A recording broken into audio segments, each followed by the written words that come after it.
Sebelum adanya kekristenan, suku Dawan atau Meto juga memiliki agama asli yang meyakini adanya wujud tertinggi sebagai penguasa alam semesta yang direpresentasikan dalam sebuah tiang suci bercabang tiga yang disebut sebagai Hautheas atau Haumonef. Cabang tertinggi adalah representasi dari Wisneno yang merupakan wujud paling tertinggi. Istilah ini baru muncul ketika datangnya kekristenan.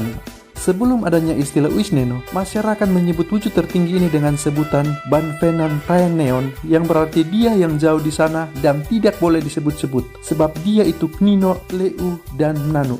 Karena itu, cabang dari Hautheas yang dibuat sebagai representasi dari Wisneno ukurannya lebih tinggi dari dua cabang yang lainnya.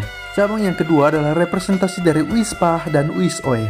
Diyakini sebagai roh-roh halus yang baik dan yang jahat. Roh-roh yang baik disebut Nitu, sedangkan roh-roh yang jahat disebut Pahtuaf, Nejabuuf, dan sebagainya. Tempat tinggal mereka adalah hutan belantara, pohon besar, bukit batu, sumber air, dan lain sebagainya. Peristiwa yang mendatangkan bencana dianggap sebagai berasal dari Wispah. Karena itu sebelum manusia melakukan sesuatu di sekitar tempat tinggal mereka, Wispah tersebut harus terlebih dahulu diberikan sesajen. Biasanya tanda izin dan damai dari Wispah akan muncul melalui mimpi. Jika diizinkan, maka manusia boleh melakukan sesuatu di sana seperti membangun rumah, kebun, kandang ternak, dan lain sebagainya. Tetapi jikalau tempat tersebut tidak diizinkan, maka tempat tersebut tidak boleh dibangun rumah atau apapun di sana sebab akan mendatangkan bencana. Cabang yang ketiga adalah Beinai atau para leluhur yang telah tinggal di dunia yang berbeda dengan manusia. Walaupun demikian, roh-roh mereka masih memiliki pengaruh bagi anak cucu dan keturunannya yang masih hidup.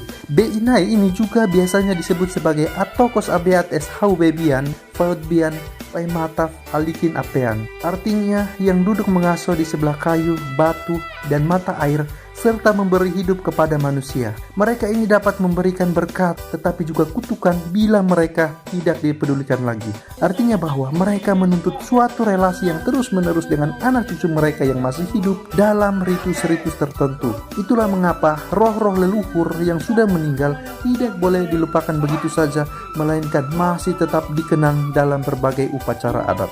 Ketika kekristenan masuk ke timur, maka dia yang jauh, suci, sakral, dan tertinggi yang disebut sebagai Wisneno itu diterjemahkan sebagai pribadi Yesus Kristus yang patut disembah. Sedangkan dua pribadi lainnya hanya perlu dihormati keberadaannya.